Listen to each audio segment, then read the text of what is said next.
A $50 billion startup versus a city of 8 million. Uber, the fast-growing ride-sharing service, was facing a fatal threat. New York Mayor Bill de Blasio pushing for legislation capping the growth of big car and limo companies and kneecapping Uber's expansion in one of its biggest markets. The city's reasoning? There are a host of issues. Traffic and congestion. We've talked about our drivers being treated fairly, our consumers getting the right deal. Let's take a breath.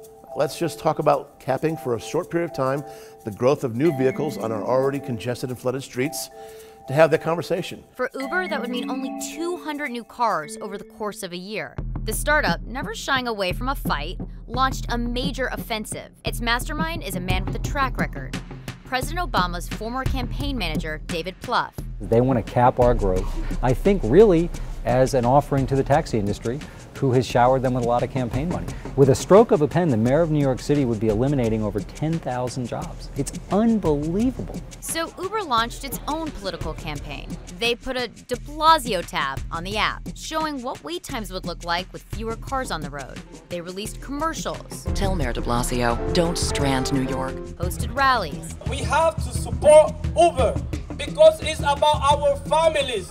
How is this fight similar to a political campaign? In this case, we don't have an electorate.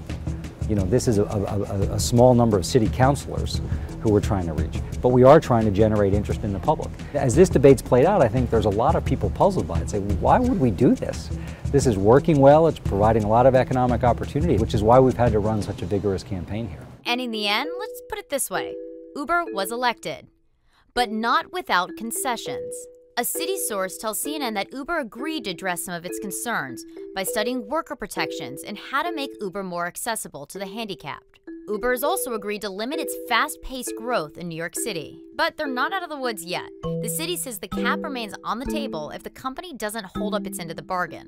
New York is one battle won, but the war is global. In many markets, it's facing protests from local taxi drivers, millions of dollars in fines, and lots of regulatory questions. How is what's happening here in New York, how does it relate to what's happening all around the world when it comes to Uber taking a lot of cities, taking a lot of states by storm? Well, I think that certainly we've seen a lot of places around the world grapple with the Uber question. How do municipalities and states deal with a $50 billion giant corporation coming in to write its own rules or have no rules at all? For now, Uber fought City Hall and won. Lori Siegel, CNN Money, New York.